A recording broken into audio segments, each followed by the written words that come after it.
G'day, everyone. Welcome to the Poker Pulse podcast, episode 10.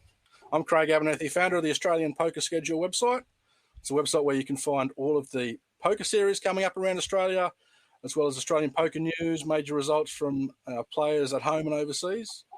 We actually shared a few results recently over in Taiwan, where Jennifer Castle took down the Zodiac Dog Trophy, and Dylan took down a huge Zodiac Dragon super high roller for around 70k. So congratulations to both of them. You would have seen that posted on our socials. We have a jam-packed show for you today. Some of our regular segments. We've got Maiden Winners. We've got the perfect pairs segment, which I hit last time. We had Lachlan Crilly and Nathaniel debut that for us last time, and it was plenty of fun. So today's perfect pairs will feature our special guest, who we'll introduce shortly, and a good mate of his. We've also got a Poker Pulse Special Investigation Unit segment where we talk about a hot topic over the last week. Obviously, there was some cheating allegations up at the Ville. I have a feeling that could be a bit heated. A few strong opinions from some of the panel here. There's a new poker room launching in Melbourne. But first, I just want to check in with my special co-hosts. We've got Catherine Young, poker dealer, poker player, podcaster. How are you, Cathy? Good to see you again, Craig. Should be a great episode. Looking forward to it. Yeah, good to hear. And Troy, how are you? You've just woken up, have you? Yeah, just had a big online session and I'm here. Troy, of course, is our resident poker pro, both live and online, and he occasionally streams on Twitch under 5Bet Bluff, so you can follow him on Twitch and on Instagram. So it's been a few busy weeks in poker. As I said, there was some cheating allegations, the star situations all over the media. Cyclone Alfred came and hit the Gold Coast, so that was interesting and a bit scary at some stages there. But there's been plenty of poker. Poker was up at the Ville. Kings had a series. There was another series down at the winery in South Australia. And the WPT Prime has kicked off at the Gold Coast Star after Cyclone Alfred left. That's taken shape now, and we've already had a few winners there, and the main event for that starts on Friday. So that will be good. I also wanted to shout out to Gambia and Yole Poker. They hosted a SA versus Vic State Champs showdown. Did you see that, Troy? Yeah, I did. A few mates were playing in it. Yeah, did you see that one, Cathy, as well? You see that? Yeah. I've got a few friends on Facebook who are posting their results, so it looked quite interesting. I like it's an interesting format down there. Yeah, they have 18 teams, and they sort of play down to when they get to heads up. It's very top heavy. There was 30k for first, I think 5k for second, and nothing for third. It's just a teams event. SA South Australia, they got the win. I believe they'd hadn't won for a few years, and it was good to see them the win. But yeah, it's really, really interesting. I like to see the regional towns down there have some big events. They all support it. A lot of country hospitality, grassroots poker, and they even streamed it. So it was good to see that. Plenty of beers and palmies as well. So that was good stuff. But yeah, so I won't keep our guest hanging any longer. I'll bring him in now. That's Josh Foster. How are you, Josh? Okay, good. Thank you. Thanks for having me. No, you were actually nominated by one of our podcast listeners. Do you know Matt Grimer? Yes, I do. I do know Matt, yep. I believe Matt saw the Perfect Pairs segment, and he thought you and Daniel Dessmann would be a good pair to do that. Hence, we've got you on, and I caught up with Daniel a bit earlier too, so we'll do that a little bit later. But welcome to the podcast. You're another Victorian. You're a poker professional, right? Yeah, that's right. Yeah, so I my main source of income isn't from playing poker, but it is definitely I would consider it more of a recreation now, but something that I do spend more time doing than really anything else. So, yep. And you also do some poker coaching, which is interesting. How's that all going? Yeah, really good. Over the last, I've kind of done poker coaching on and off ever since I really started playing, 15, 16 years ago. I always felt like I had a good ability to be able to relay some pretty complex strategy and make it sound pretty simplistic for other people that aren't really aware of how poker is meant to be played. So I've kind of just made that more of a professional sort of sense over the last, 6 to 12 months, taken on a lot of new people, and it's really good to see them get better and get results and all that kind of stuff. Kind of feels like you're a part of it, even if you're not really making any extra money from it. So, yeah. Just with the coaching, like so with poker coaching, a lot of it is that's exactly that. Like there's a lot of complex theory and that, and it just takes someone to be able to simplify that and put it in practice so that you can best use it. Yeah, it is, and I'm a really big advocate for sort of live feedback when somebody's playing. So I always really try and push the guys to, if they are playing in whatever format they're playing, whether it's a cash game or a tournament, whether it's high stakes or low stakes, when they do want some live feedback to send through any questions they've got at the time. Sometimes there's some intangibles that happen during a poker hand that are easily forgotten after the fact. So sometimes it's best to get that feedback straight away and give the guys some positive feedback while they are playing. If there's something more critical that needs to come from it, that'll typically come after the fact. But while they're playing, just trying to give them some positive feedback at the time. And is most of your coaching done like remotely, like over Skype or? Yeah, so Skype, Zoom, Teams, predominantly one of those three platforms. I do typically like anyone that's based in Melbourne. I do typically like having the introductory session done in person. I can get a really good feel for somebody's personality type and the best way that they're going to learn the game by having that conversation in person initially. So yeah, but normally after that, most of the sessions are done remotely. And has coaching sort of also improved your game? Because I always feel like when people teach what they're doing, they also sort of realize a few things themselves and they need to learn more so that they can teach more. Like, has that sort of helped you along the way? Yeah, to be honest with you, that is a statement probably doesn't even do it enough justice. The amount that my game has improved from needing to give people feedback, needing to make sure that what I'm telling them is definitely correct, it's certainly helped my game a lot. Poker is very much about repetition from my perspective. So when you're teaching people at different levels really similar strategies, it makes it a lot easier for myself when I'm seeing these situations come up. So yeah, I think definitely 100%. So basically, you said poker's not your main source of income. So how do you sort of manage poker in your life? Like what's your sort of lifestyle in terms of being able to have poker involved in it so that you can do it as an additional income? Yeah, what's a day in the life of Josh Foster? Yeah, cool. All right. So let me give you a little bit of a backstory to provide some context to what I'm going to describe my life looks like right now. So when I started playing poker a long time ago, when I was 14, 15, 16 years old, I used to play with my nunna, which is my grandma from my mum's side, and we used to play 5-card draw. So I'd go to her house 3 times a week. We'd play for a couple of bucks, and she was competitive. I was competitive. I didn't like losing. She knew a hell of a lot more about the game than I did. So the progression effectively started from there of me wanting to get better at something that was very competitive, something that wasn't physical. I've always liked the idea of sort of mind sports over physical sports, even though I do play some physical sports as well. I like the idea of being able to outwit and out-strategize somebody else. And that started at a very young age. I come from a background of both sides being quite risky sort of people as far as when gambling comes into it. My dad's side, he's owned horses. He's been in casinos, he's owned pubs, so kind of always been in that environment. Same on my mum's side. So obviously with my grandma teaching me how to play cards for money at a young age. With a name like Foster, you're related to the beer Fosters? Is that your dad's? No. Nice one. If I had a direct relation to the Fosters, I'd probably be overplaying in the Tritons right now, I'd say. That's very fair. I provided that backstory to say that as that progression grew, I really wanted to take poker more seriously as I became legally able to do it in a casino. So from about the age of sort of 18 or 19 till about 21 or 22, I was playing online poker full time. I did this with a roommate at the time. His name was Dean Schneider. Back sort of 10, 12 years ago, Dean was somebody that was very new to poker. He was effectively my first student, if you will, for poker coaching. And he really grew into being a super successful online poker player.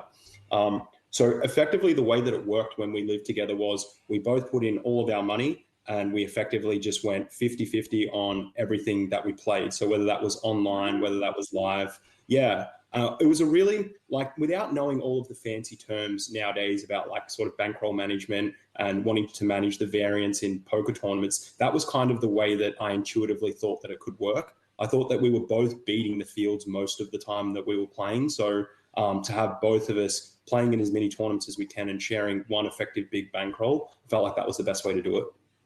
I like that strategy, actually. I think that people are doing it in a very, very, very minute way where they're like swapping action with their friends. But I actually think that that is a really, it's intuitive, and I like it actually a lot. I hope you were doing coaching, I hope you were doing that for the APL Millions Centurion. Yes, I was. I was lucky enough to have a reasonable piece of Dean when he did well in that. Very nice. Yeah, I was going to mention that Dean, of course. And to be fair, I didn't really know the name Dean Schneider until he'd won that. I'm sure being in Melbourne player, a lot of Melbourne players would have known him, but we hadn't seen him travel around much or whatever. And that obviously a huge win for him. So yeah, he sort of made a name for himself just that. With poker coaching too, I think it's something that's just not in enough poker coaching courses, and that is the financial aspect of it.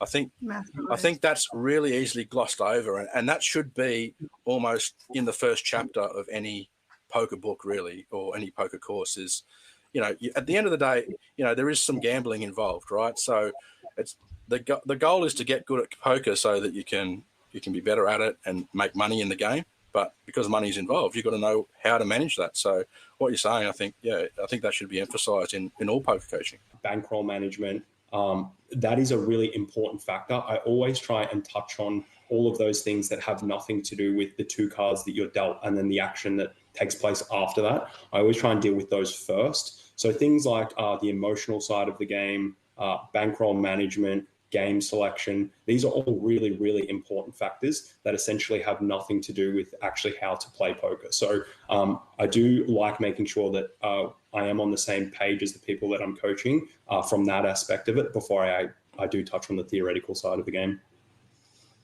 Yeah, it makes a lot of sense because those things alone, they make you a lot of money, even without getting into the theory stuff before that.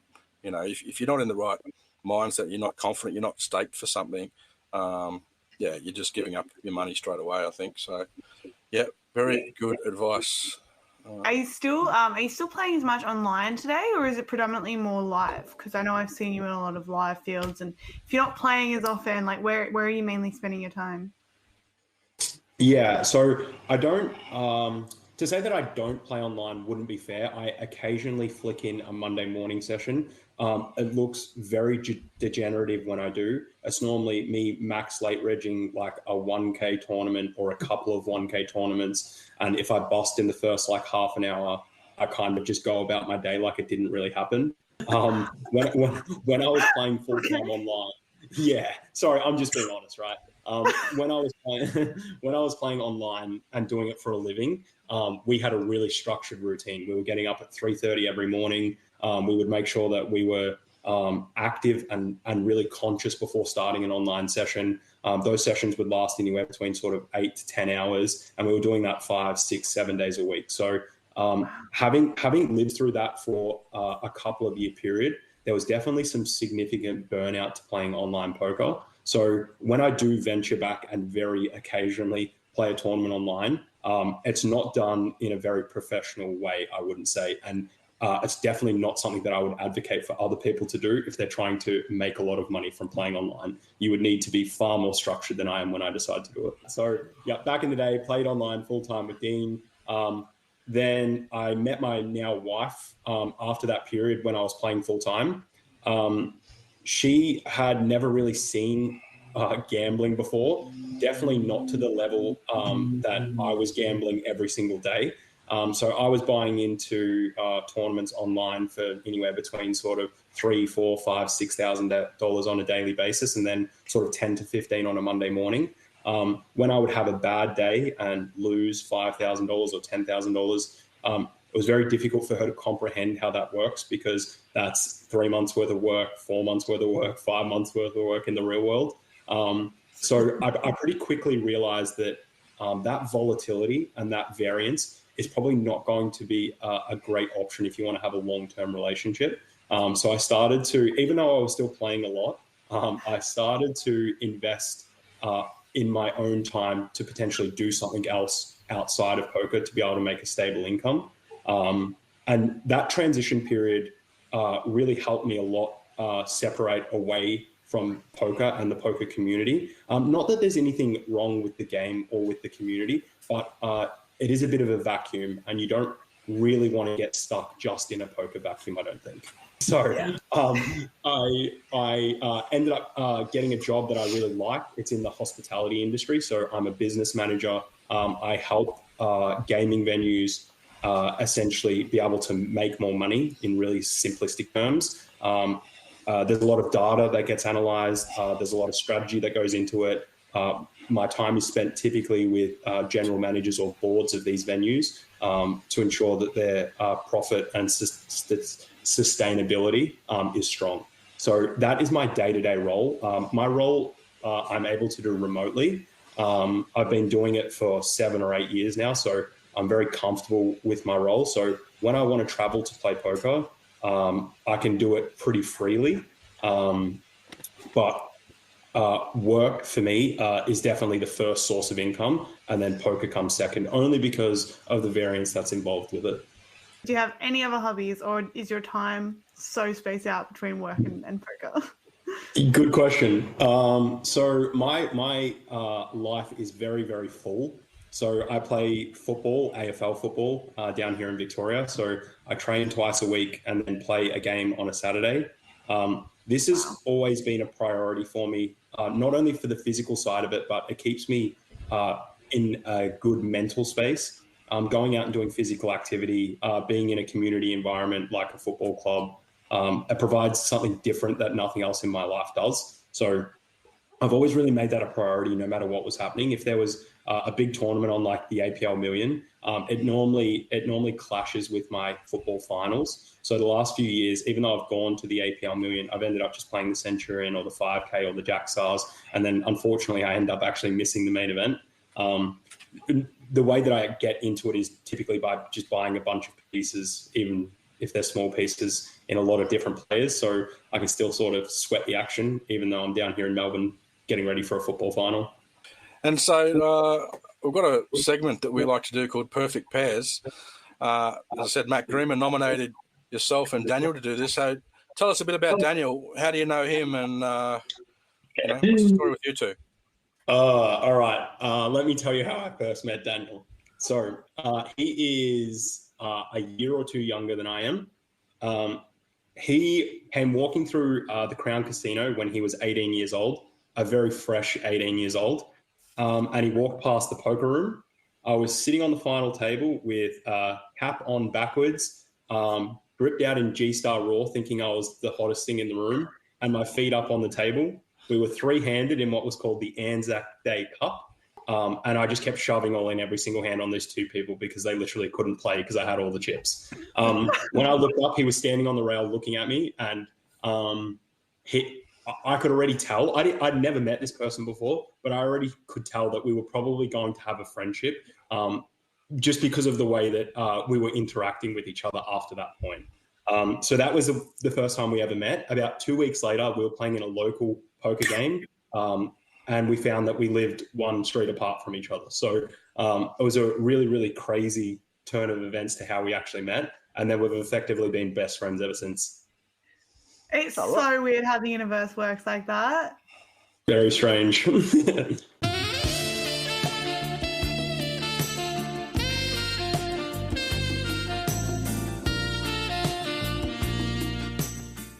going to do our Perfect Pair segment now.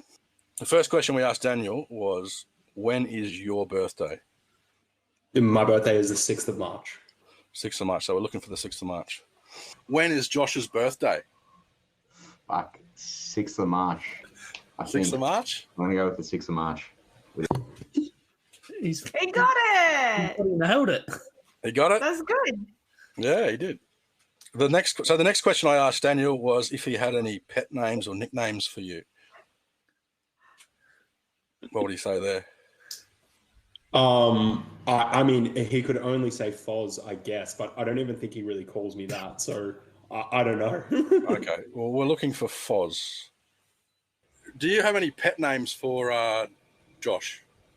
Any good mates' names, nicknames, stuff like that you call him? Fuck. Or you just call him Josh? Foz, I guess. Foz. 2 for 2. Spot on. Very good, Daniel. So the next question I asked Daniel is if he knew if you had any pets or what their names were if you did. Yeah, so I have two pets. I have two pets, two cats. Their names are Cupcake and Donut, named by my 9-year-old daughter.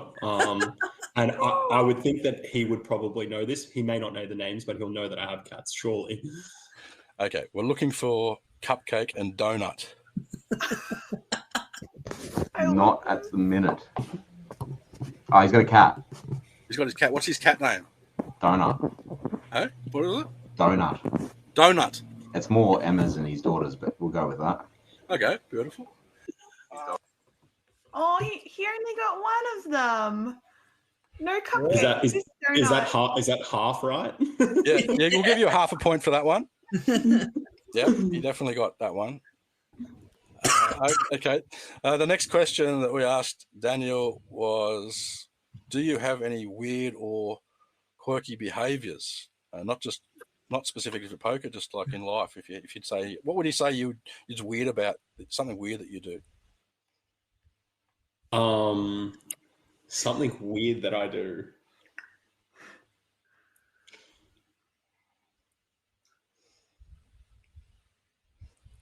I'm not going to give you any hints because it'll give it away. But if you don't have to out yourself for anything weird that you know. We'll just wanted to see what he said. Or do you want to have a guess? Or Yeah, I'll have a guess. So I think that maybe, like, I don't know if this is like a weird thing, but I'm very, very messy.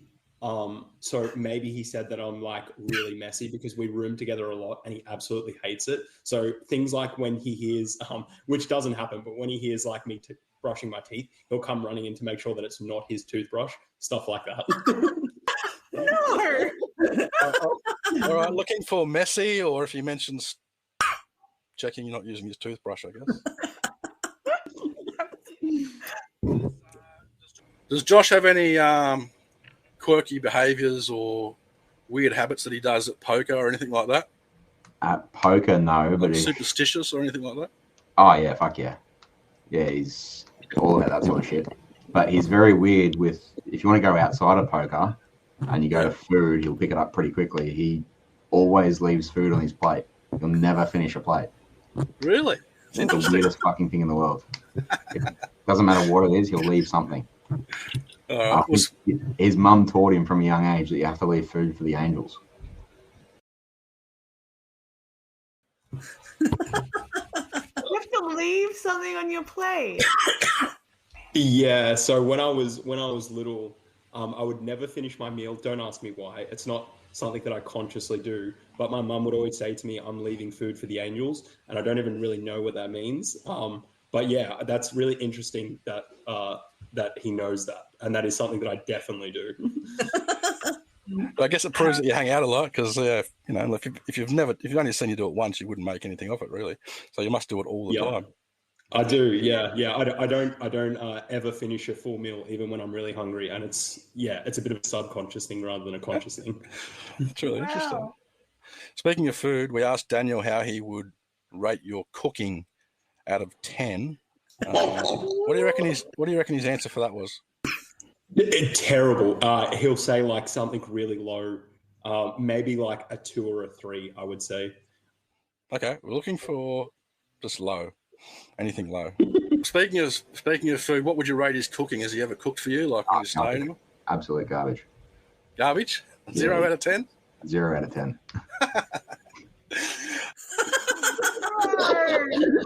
He's already nailed it.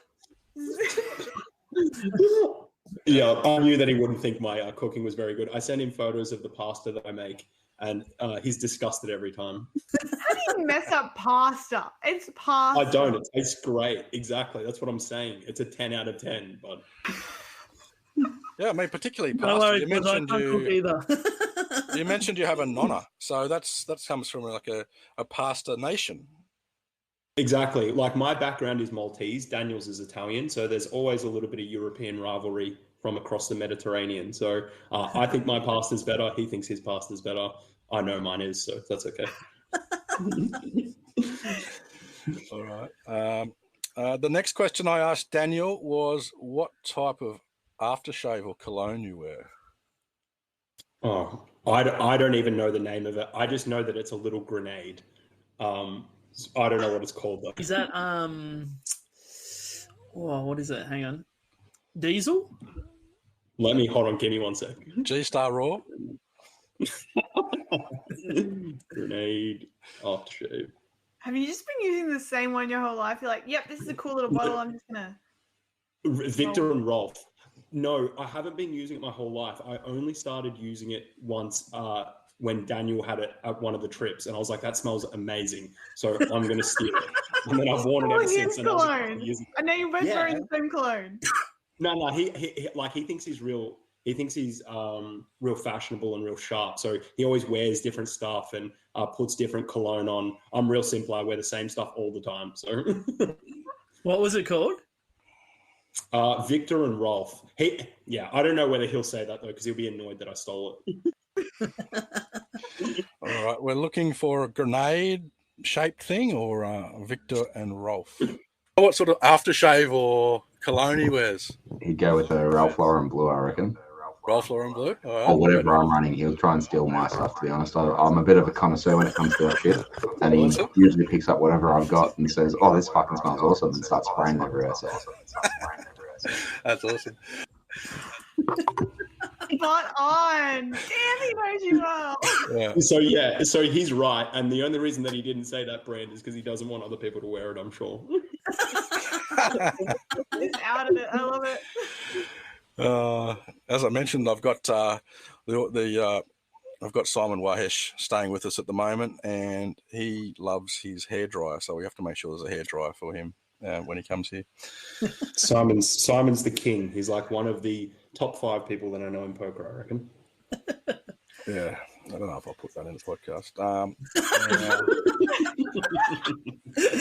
Straight out. Definitely better cut that one out. Yeah, Sorry, keep it in. No, he was telling me, how's this? He sits down on the poker table yesterday at the Star, and Illa. Yeah. He goes, I saw your nipple on the podcast because on one of our podcasts he was staying at Troy's house, and I cut it in where he came in. He's like, "Oh, is this on? Is this on? Are you live?" and he's got no shirt on. He's in Troy's background. So Illa said he saw his nipple on the podcast. Another question we asked Daniel was, "What was your most memorable or favourite win or score in poker?" I'll just guess Adelaide. He wasn't there for it, and nobody else really was, so that was a little bit disappointing. So if he knows me well enough, he may not say that, but I'm just going to say Adelaide. All right, let's see what he said. What would you say Josh's most memorable win or score would be, or what would he say it would be? He said he had a couple recently, but I don't know if that'd be it. I think he won a Centurion at Albury. Yeah, I came third to him in that. That was fun. I'm going to go with the WPT. WPT. Where was that at? Star? Gold Coast, yeah. Gold Coast, yeah. Sweet. There you go. You said the Star. So it turns out you probably, when you've won a lot of tournaments or whatever, that's always going to be a hard, raffle question, that one. So yeah, that's the one I was going to say because he had a decent slice of that, and he was happier that I won 140K more than I was. So. Yeah, having a slice or a piece is always makes things more memorable for some. So thanks for doing that. No worries. Yeah, it does, especially when you're good friends. That's a little extra bonus, even though you are hoping that they do well. It's always nice to get a little bit off it as well. I would say you guys really are the perfect pair. I don't know if I know anything about you. Yeah, I'm very happy that he managed to get the majority of those right. I would have been disappointed if he didn't. I think he got pretty much all of them right, didn't he? There was only one that he got half. He left out one of your little cats. Yeah. All right. Well, as I mentioned at the start of the show, has been a busy week in poker, and there was some interesting reports and stuff that came out of the Ville series. So I just wanted to have a quick discussion about that. Across all forms of poker, chip theft and cheating are considered especially egregious. Across Australia's iconic cities and outback towns, the dedicated podcast personalities who investigate these schemes form a specialized team known as the Poker Pulse Investigations Unit. These are their stories. Yeah, so there was some concerning or negative reports coming out of the Ville series in relation to the APT ambassador, Jade Mitchell, actually. Something I think that, we just have to mention on the podcast. It's something that happened, something pretty big in Australian poker. And, I was trying to get Jade on the podcast, actually, so she could give some sort of explanations and answer a few questions. Unfortunately, she wasn't able to do that. I can understand it's pretty difficult situation for her and obviously stressful. So I didn't want to, have her on unless she was 100% sure she wanted to do it. So, she eventually decided not to do it, and that's fine. We have seen a statement released by Jade, and I believe everyone has sort of read that. What sort of happened is there was two actual events that happened. So the first one, just to really summarize it, there was chips that were taken from another player's stack. He got back to the table and they weren't there. He obviously noticed they weren't there, and then they investigated what happened. They actually went to CCTV footage at the Ville, and somehow or other the chips ended up in Jade's rack or stack, and it was all fixed up and play then continued. And then the second one was the following night in a bounty tournament. Apparently Jade was four-handed with three others. She was under the gun or first to act. She went all in, moved her chip forward when she got asked for a count by the other player. Being a bounty tournament, chip stacks are relevant, so you may not call, or depending on if you cover or not. The other players saw the stack and realised that they covered the stack, and they called. The other two people in the hand folded. Jade's hand ended up winning, and then a bit of stuff unfolded where they counted the stack again. The dealer, was a newish sort of dealer and struggling a bit and under pressure, and that can be frustrating as a player. So the stack, wasn't sort of, suggested it wasn't counted correctly or whatever. And then on checking it, Jade said that she actually had the other stack covered, and there was some more chips found. I think Jade said she had, put more chips into the pot. Said, no, you haven't counted these ones. So, there was a bit of a kerfuffle about that. And once again, they went to the cameras, and it was found that the stacks were in fact counted correctly. It was just they were stacked in a different way, so it sort of confused everyone. But, what ended up happening was the actual result was corrected, so Jade didn't have the player covered. The chips weren't Jade's, the extra ones, and the other player remained in the tournament, although short. And once again, they played on. Jade finished third in that tournament. That's sort of, in a nutshell, what has come out and based on Jade's statement as well. Like, I'm not going to sort of, I heard this or someone said that or whatever. That's basically how it was stated in Jade's thing as well, with a few other details that, are relevant. But what sort of people are saying, I guess, particularly looking at the comments and on Jade's Facebook statement was, mistakes happen. Jade's obviously very well known in the poker community.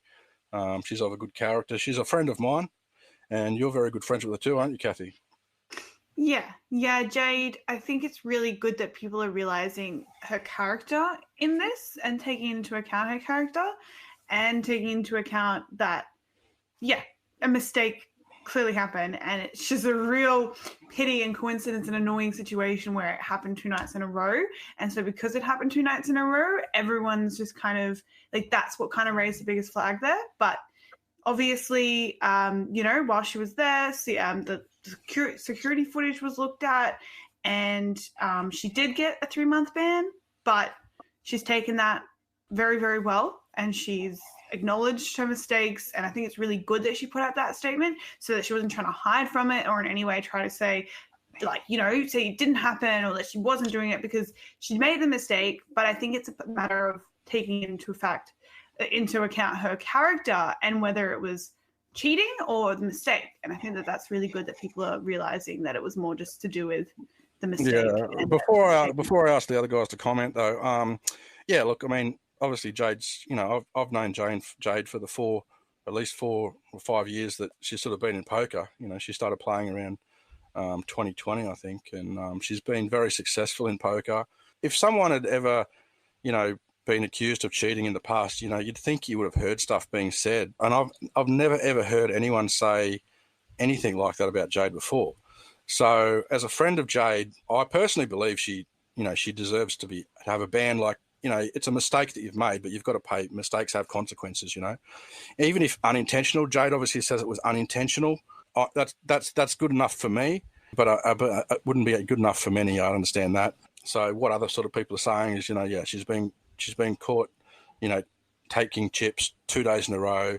It was on CCTV footage, as she said in her statement, and it shows what happened. As far as I know, that CCTV footage hasn't been released, and I doubt it ever will be.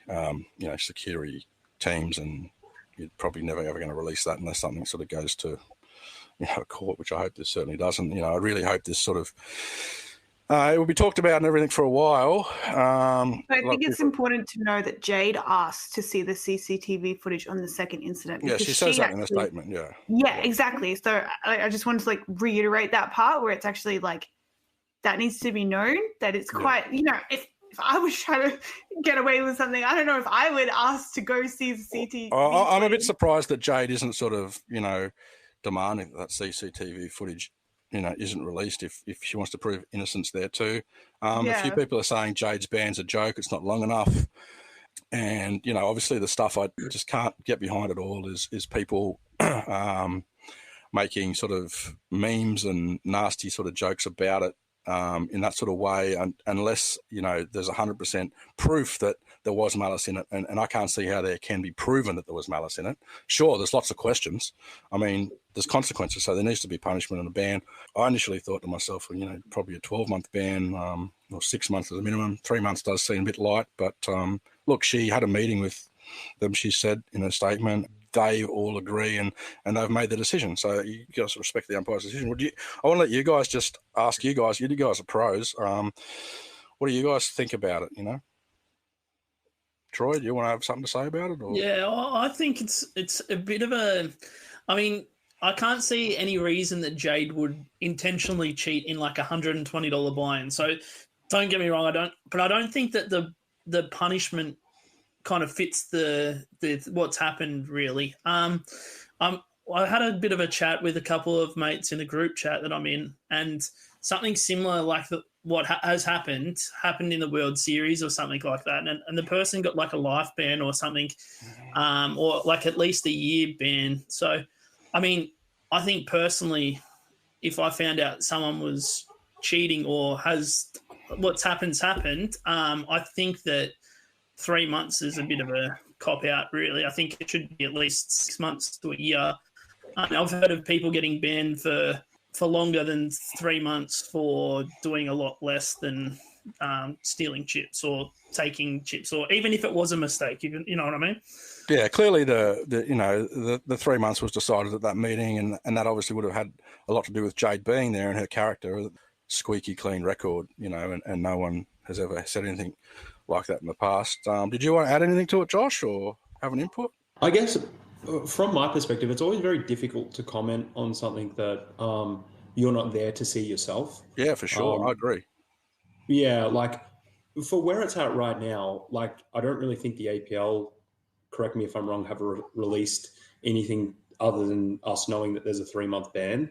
Clearly, Jade, as you would expect her to, I'm not saying there was any malice in it, but if there was some malice and it was deliberate, I would expect somebody to come out and defend themselves anyway. So it's all very grey from my perspective. Unless I was there and saw it myself, I think it would be really difficult to give a firm opinion on it. The only thing I would say is the integrity within poker is very, very important.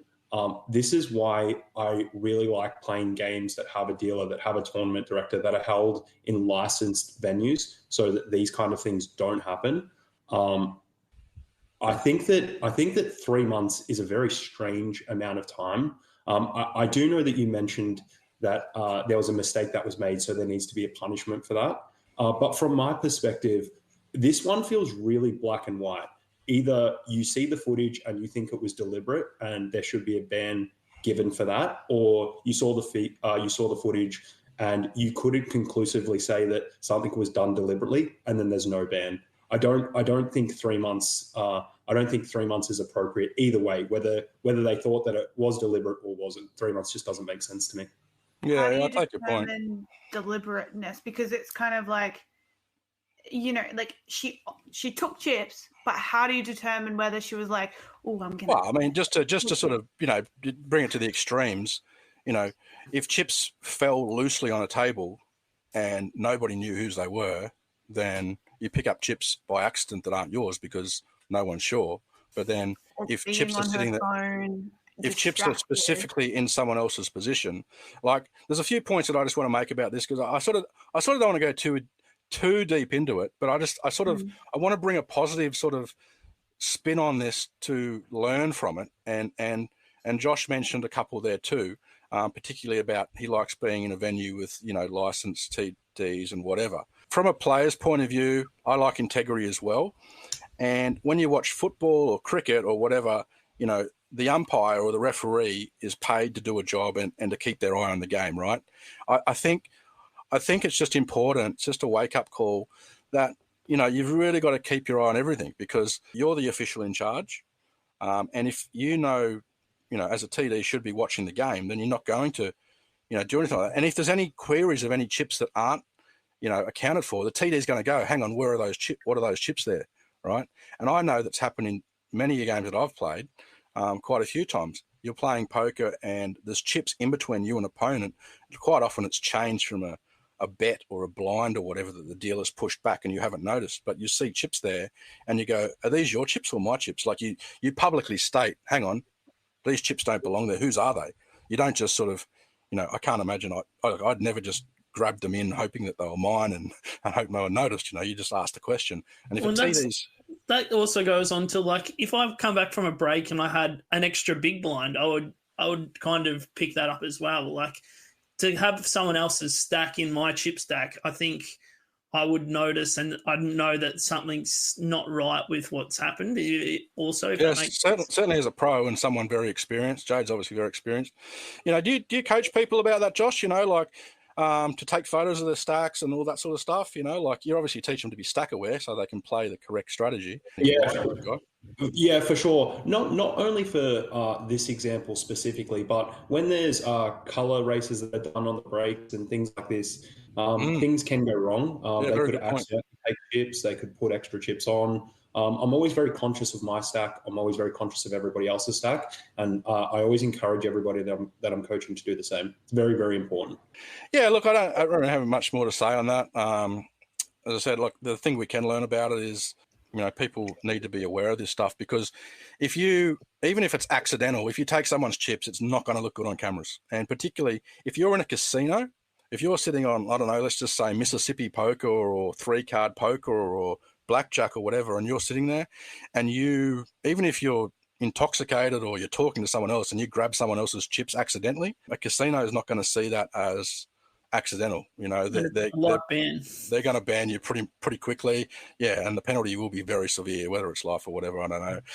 But I don't want Jade to be wiped out of the game. I believe there should be a punishment, but as I said, it's grey. You haven't been there, haven't seen it. So she's got that. She had a meeting with APL, had some respected people in that meeting. They've come to a decision. You've got to respect that decision. There is another topic that actually we really appreciate our feedback that we get on the show. And there was a question that we had from a viewer, and that was related to the US World Series of Poker circuit event that Maurice Hawkins won. And there was a situation where the guy busted in third, and he actually had the winning hand with a flush, but no one realised, except a poker reporter realised it and didn't say anything. And then it ended up playing on and the guy busted, and then the poker reporter popped up later and it caused this massive issue because, yeah, it's clearly this photo evidence that a guy had a flush and he wasn't awarded the pot. What do you guys think about that one? I think it's such a weird situation again, because like, what do? Like, if the players and the dealer don't realise at the time the pot's awarded, then they can't really go back to what the stacks were. It's a really, really tough spot, I guess. I guess in an ideal world, that's what would happen. I guess they'd go back, count the stacks through the CCT footage, and then play from where it was. But What about? I like, have a question. Go for it, sorry. It's about the debate. I think the debate at the moment, and from what I'm reading, is actually nothing to do with that. It's actually the situation of, does the reporter have an obligation there to speak up if they've noticed the mistake then and there, or do they not? Like that's for me my biggest part there. Yeah, that's what I was going to talk about as well. I've seen something that I think is completely wrong, and like I'm not seeing anyone correct it. I'm not seeing anything happen. I'm not going to come back personally like hours later and be like, hey, I noticed this. I personally would speak up then and there, but I don't know if you're meant to. I don't know what the go is there, but I just love your thoughts on this about whether you should speak I put up. it this way, and I wanted to ask Josh this because he mentioned earlier that he had a big piece of Dean Schneider in the Centurion, which was quite a lot of money. Now, if you're a rail, if you're watching one of your mates, you're railing him, you've got a piece of them, whatever, or whether if you don't, but they're just a mate and you want to see them win, and then a hand gets tabled, your friend wins, and you're watching it, he's clearly won the winning hand, and then he's not awarded the pot because of a mistake, you're going to speak up, right? And nothing in the world is going to stop me if I'm playing or if I'm watching a friend play and there's a hand come and he's made a flush and they award the pot because I don't see it. Like that's just not going to happen if I've seen it. Like I would not have the discipline to shut my mouth. I wouldn't. Well, you wouldn't either, would you? Also, when you're at the poker table and like there's a straight on the board and someone goes all in and then the person like calls and then mucks their hand or something, it's like, well, if you're not in the hand, you're not going to say anything about the No, you should know the rules, right? But that's different. That's different because they've it is different. Has mucked their hand and they've chosen that road. But if cards have been tabled, the moment that cards are tabled, it's now the obligation of the dealer, the table, every single person who's seen those live cards to then make the correct determination of who won that hand. That's the difference. A muck card versus tabled cards, so different. It's different because, like, if we're watching, let's just say we're watching the World Series poker from 1998 or whatever on ESPN, like a replay, and we see a mistake that no one's ever picked up, you know, and it's just played on, like, it is what it is. But at the time, if you see something, I mean, that's the issue, is this reporter has seen it, noted it, and then waited till the results finished and can't do anything. Yeah. And now he's blurbered up about it and got the proof. Like, maybe, I don't know, I'm a bit cynical, but obviously this would make a great news story and get a lot of clicks if it happened. So I'm not sure if it was deliberate there. I don't know. Like, just I think if something happens and you see something like that, I agree. You got to be careful in terms of you don't want to influence the game. If there's someone that's at a game that's inexperienced, you don't want to be coaching them what the winning hand is, you know, to that point of view. But yeah, I think as a reporter, I guess if it's all in and the cards have been tabled, cards are tabled. Yeah. If cards are tabled like that, it's just, for me, you got to speak up. Yeah. I think that this is a two-part question. So the first one is the obligation on the table or the dealer or whoever when the cards get tabled. I've seen this happen 100 times in my poker playing career where cards get tabled. People don't realize that one hand is winning. People don't realize that one hand is chopping. This happens way more often than you would expect that it does. I'm always the first person to talk up when I see it, whether I'm in the pot, whether I'm losing the pot, whether I'm winning the pot. I have lots of instances where I will play a hand, somebody will make two pairs, somebody will make a flush. They don't realize that they've beaten me. And I'm happy to tell them that you have beaten me in this hand, even though you don't know it. So once the cards get tabled, I think there's an obligation on anybody that knows who the winning hand has for them to speak up. The second part to it, I want to add one extra thing to that. This is only an issue because it's come to light. I'm certain that in every single poker tournament that happens all over the world, this happens where somebody loses a hand that they should have won after the cards were tabled and nobody ever finds out about it. It's like a big tree that falls in the woods when no one's there. Nobody hears it. This is pretty much exactly the same thing. I would say that this happens all the time. We just don't know it, and nobody would actually know it. This has probably happened to somebody on numerous occasions, and they don't actually know that it's happened to them. So that's the first part of it. The second part of it, for that reporter, he definitely should have said something. Not saying something is ludicrous, especially if there was some intent to get some more clicks on his own post after it. That is really the integrity of the game goes out the window if somebody's doing that and they see it. Yeah, for sure.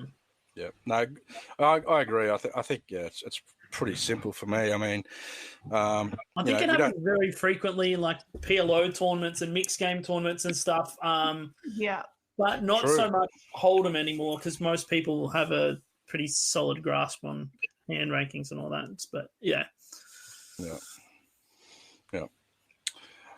So we thank your question. That was one of our viewers, Savage Combat is his name. So we thank him for that question.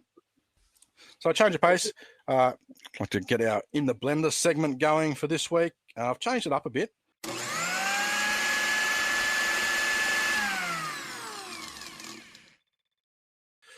This is in the Blender Stealing Edition.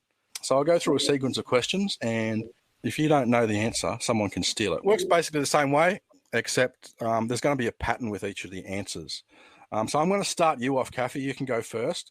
If you don't know the answer, one of the other guys can steal it, okay? So, Cathy, to start you off, Bert and Didier's team in the 1K Fantasy at the 2024 APL Million was called the Southport Sharks, okay? So now it's your turn. There's a game where you throw small, sharp projectiles at a circular board. That's called...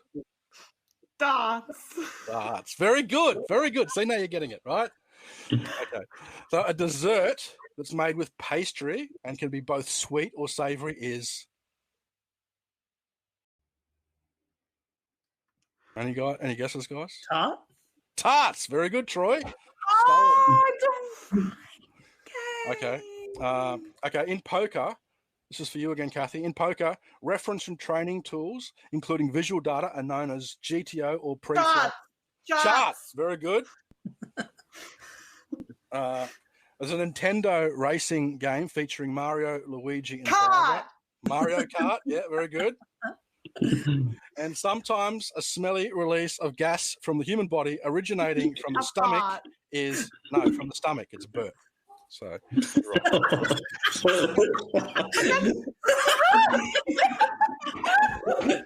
Yeah, that's the whole point. You're meant to think it was going to be fart and jump in, but it wasn't. I like this. All right. Okay, Troy, I'm going to start you off now. You're the next one. Remember, guys, you can jump in, but give them a chance first. So, power or strength exerted upon an object is known as force. What is the legal termination of a marriage called? Divorce. Very good. Very good. Something that is mainly green, contains sand and water with 18 holes is a golf course. Very good. An ancient Scandinavian people and their mythology are known as... No. Do you remember You want to say the question again? Ancient Scandinavian people and their mythology is known as... Do you know what the other answers rhymed with? It rhymes with force, course, divorce. I might have to buzz you here. No? Norse. No. Did you say Norse? Yeah, Norse. Is it Norse? Norse. It is Norse. Yeah, Norse. That's a fake question. Okay. We've got force, divorce, course, Norse. Mixed game poker rotates through 5 variants, including Texas Hold'em, Omaha High-Low, Raz, 7-card stud. 7-card stud High-Low is known as Horse. Very good. How did you not know that straight away? Well, I did, but I didn't want to. I didn't want to get done like you did. made with tomatoes, vinegar, sugar, and a blend of spices used on fries and burgers is known as tomato sauce. No, ketchup. Because I said it contains vinegar. So, yeah, but definitely not tomato sauce. All right, Josh, your turn. To start you off, a kitchen utensil that you whisk eggs with is known as an egg beater. At a petrol station, you buy petrol by the... Liter. Liter. You say liter? Very good. If you have a large family, you might buy a Toyota Kluger, which is a 7-seater. Yeah, very good. If someone goes on a run of winning multiple poker tournaments in a short period, they are known to be on a... On a Troy? I mean, on a heater. On a heater? Yep, very good. Very good. Please, when was the last time I won a tournament? Shout out to all the people on heaters at the moment. Amin Riazati, Sean Oy, Dylan Wayne. Good to see him back in the winner's circle. Jen Castle. She on a heater? Oh, she had a tournament too. Anyway. So heater. In Game of Thrones, Tyrion Lannister was played by someone, surname Dinklage, first name... Peter? Yep, you got him. That was a guess, And a big spotted African cat that drags its prey into trees to protect it from scavengers is a big spotted African cat. Cheetah? That's a leopard. It's a leopard. Yeah. Cheetahs don't drag their prey in a tree. They don't climb trees, apparently. That's what I read on National Geographic. So anyway, that was very good. I don't know. I like that. Kind of worked. Yeah, I like that too. That was cool. It was kind of different. Anyway, it was a bit quicker than the other way. That's right. We mentioned at the start of the show the Melbourne Poker Room. So that drew quite a bit of attention over the last couple of days. PlayLive Melbourne, I think they've renamed themselves too. A couple of years ago, 15 months ago, they announced that they were trying to start poker again in Melbourne, make poker great again in Melbourne. You see that, guys? What are your thoughts? Yeah, I mean, it looks good. If it all gets up and running, I think it'd be awesome. Anyone that's trying to promote poker and get more poker events in Victoria, I'm a huge advocate for. So, fingers crossed. I think 15 months ago when I first saw it, I sort of asked you, asked a few of the guys in the group chat just to see if you knew any of the people behind it, and you said you did, and they're quite respected in the poker industry, and that sort of gave me the confidence to sort of talk about it. So what did you think, Cathy? I first heard about this, actually. I was dealing, and I was just hearing some chit chat on the table, and pretty sure it was just one of the guys. He was just bringing up that he was starting a room in Melbourne, and everyone on the table was really confused by it, and they didn't know how they were going to get around it. But the main thing that he kept bringing up was how much he was sick and tired of the service that Crown was offering. And it's really disappointing because Victoria is the only state where they feel like they can't open a poker room, or that nothing can be done to kind of, defeat this monopoly of Crown. And it's so good to hear people talking about that they're sick and tired of the service that Crown Poker is offering, and that even though because if no one's competing, the great thing about poker at the moment is there's so much competition, and competition breeds better games. It makes the games better for players. It means that the structures are better, that the rake is less, and that everyone's happy with a lot better of a service being provided. And I think that the fact that Melbourne has nothing else other than Crown is not fair to players, and I'm so glad that Crown will realise that there might actually be a successful room that's able to run now, and it could create some competition, which is what is needed in Melbourne at the moment. And if they're able to get this off the ground and successful, I am so excited for what's to come down there. Yeah. What I just say on that is, you make a good point. I think WA is another state where it's pretty much impossible to run poker because they've got sort of similar laws as well. And I would say, like, Crown, yeah, you're right. Crown have been improving a lot. You'd agree with that, Troy, right? They have been improving since where they started. But I think having another room in there would actually get them on their toes to make sure. Crown used to be like the mecca of Australian poker. For sure. Crown used to be what everyone inspired to be, really, before COVID. And then with the Aussie Millions and Vic Champs and all the poker series that they used to run, and they were all run absolutely perfect. So there has been a bit of harsh criticism of Crown. I think it's based on what they used to be, where it used to be, comparing it to where they used to be. Yeah, it's still, got a long way to go. Although I have heard things, are improving there. These things can take time. But that room might speed it up. Your thoughts, Josh? You'd be excited about the new room or another place to play, being a local from Victoria? Yeah, for sure. I mean, it's quite frustrating having to travel as much as I do to play in poker tournaments. Obviously, it's good that Crown have recently got their weekly tournaments back up, and they've run a couple of tournament series. They're continuing to improve, but having competition for them is something that I think the Victorian community has had a thirst for a long time, and nobody's really bit the bullet and tried to do it.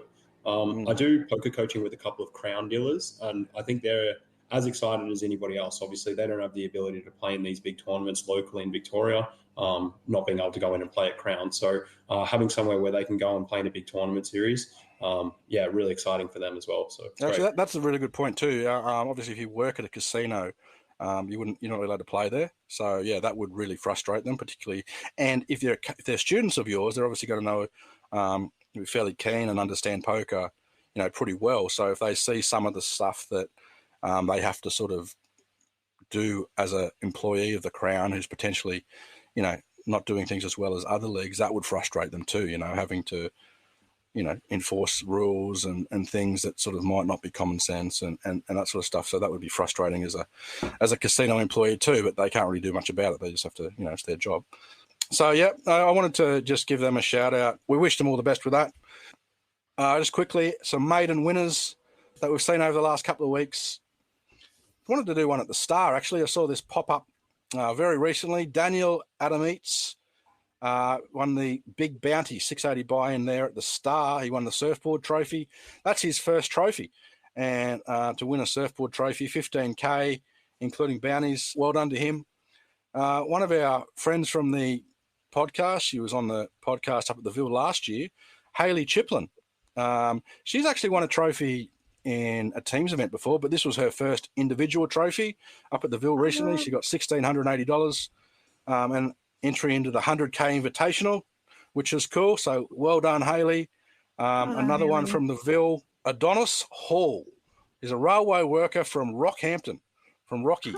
He took down the NLH Mini High Roller, 450 buy-in, 87 entries, got 7.5K an entry to the 100K Invitational for that as well. So congratulations to Adonis.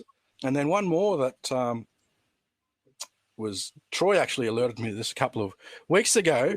Lady by the name of Debbie Haley. She won an event at Albury, APT there. I think it was the $100 closer, 42 entries.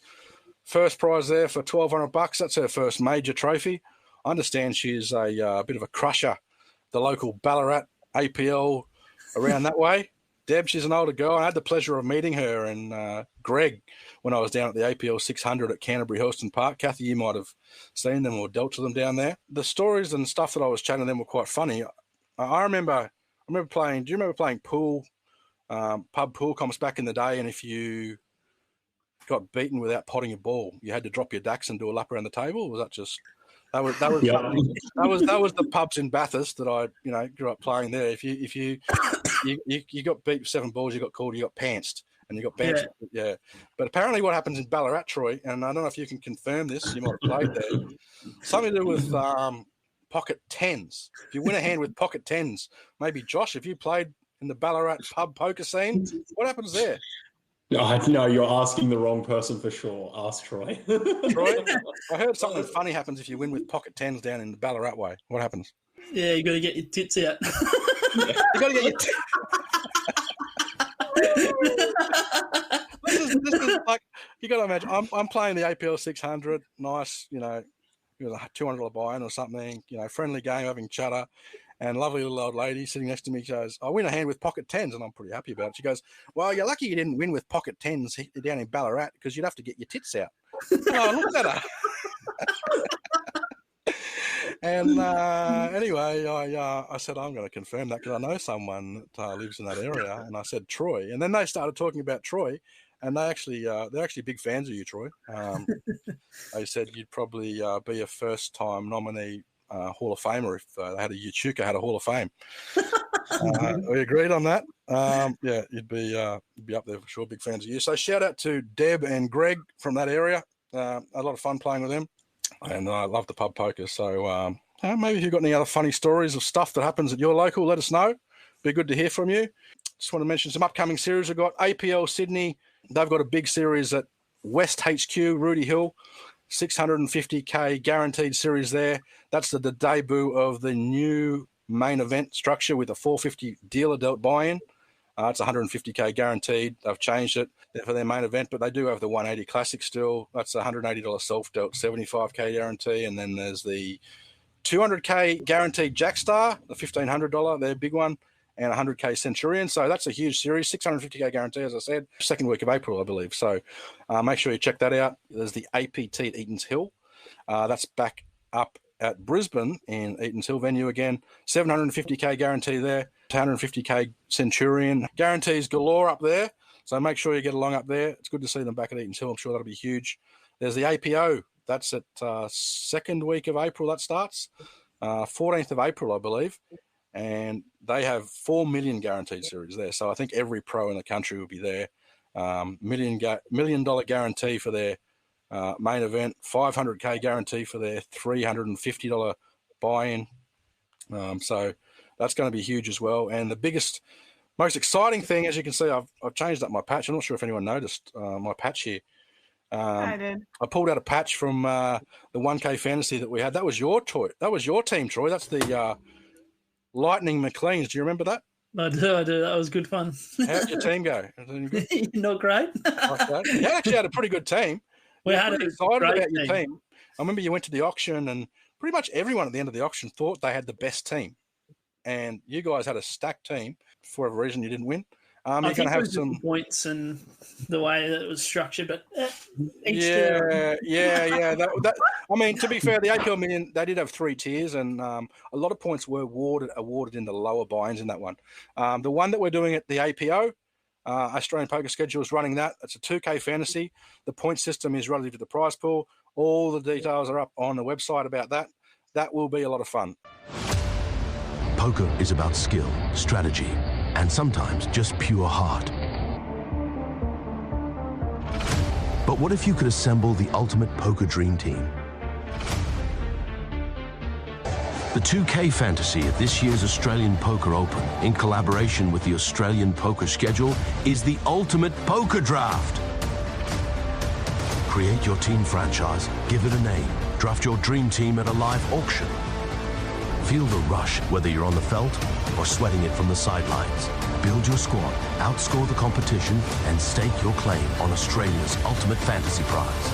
2K Fantasy Australian Poker Open, April 16, Western Sydney. I mean, a lot of people that weren't in the APO one, in the APL Million one, had a lot of FOMO when they missed out on that one, and they wanted to be involved. So this is their chance. It is a lot of fun. You go to live auction, you draft a team. You don't have to bring a group of players and all play. It's not about that. You have to draft a team. You're the team manager. You buy a franchise, you go to auction, and you bid for your team. You can bid for Troy. Are you going, Troy? Would you be a good buy? Are you playing everything? I'll probably be there. Well, there you go. Josh, how about you? You're going to the APO? I think I'm going for a couple of the bigger events.